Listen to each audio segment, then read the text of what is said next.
Shalom, brothers and sisters. Welcome to God's Gym Daily Devotions, day 460.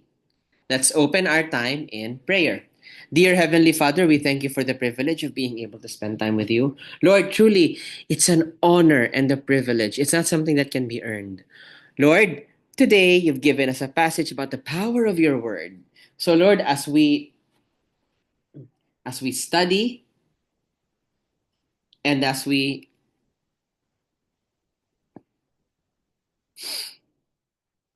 dive deeper into your word, please be with us because you're the only one who can teach us without misinterpretation. We love you, Lord. In Jesus' name we pray. Amen. Today's Devo is entitled The Power of God's Word. And as a supporting verse, Psalm 119 verse 105 reads, Thy word is a light unto my feet and the lamp unto my path. Okay, so I bet by now, before I proceed with the rest of our presentation, I bet by now you know what we're about to talk about. You know what we're going to talk about. And that's right, we're going to talk about the word of God. But in the context of what the power of God's word really means. So again, we already know from Psalms that his word is a light and a lamp, a guide of sorts. But in today's passage, found in Hebrews chapter 4 verse 12, which I will give you a few seconds to find your position.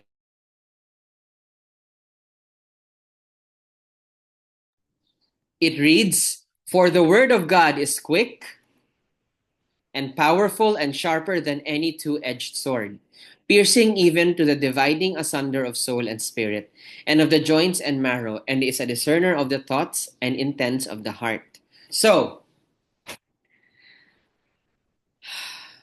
what what the passage is telling us is that God's word is like a double-edged sword. Bear in mind, I'm not saying two-bladed sword. I'm saying double-edged sword. Okay, if something is a double-edged sword, it means that if something is a double-edged sword, it means that basically the both ends have that are sharp, right? Because when you're handling a knife, I know they're not the same, but when you're handling a knife, it's only a single edge knife, right? One side would be blunt, the other side would be sharp. That's what you use to cut food. With a double-edged sword, both edges are sharp. Okay, so which means that I've experienced this in more ways than one. For example, when I use the word of God to call out or discipline other people, such as my students, it also is it also pierces me. It's double-edged. So it's like I'm holding a sword and I'm like, this is what the word of God says. So it hits them and it also hits me. Now here's the thing. The power of God's word is not only found in how it pierces people. It is also found in that the word of the Lord is the only thing in the world that can possibly give us peace. Think about it. Think about it.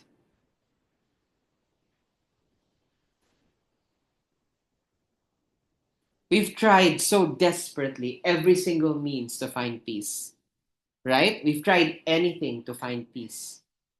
I've seen people try and fail at finding peace. When in reality, peace can only come from the Word of God, right? Peace can only come from the Word of God.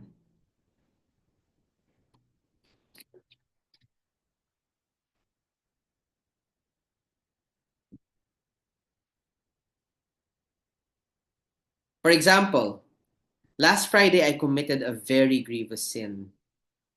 I had a big fight with my parents, wherein I was not very God honoring. As in, I was pulling hair and whatnot. Not just, of course, not just my own hair, but my parents' hair as well. And that was not nice. I spent the entirety, that happened Thursday night, I spent the entirety of Friday in guilt. I couldn't find peace because I felt like I was no longer worthy of anything, of the psychology trainings that I had, until I asked God for help. And while I was doing my Devo yesterday, He said, you know, making mistakes does not mean that you're unable to apply your Christian principles. The Christian principle there is, what do you do after you make the mistake? Or the psychology trainings I've had for that matter. So that's what I did. I went straight to God. I apologized to Him. I begged for His forgiveness. And finally, I had peace. I realized that only God's word can give us peace. It's true.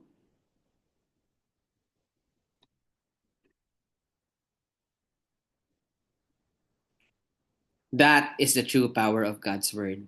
It can give peace that surpasses all understanding like nobody else can. So, let's pause and reflect. Who or what do you count on to help you find peace? Hmm?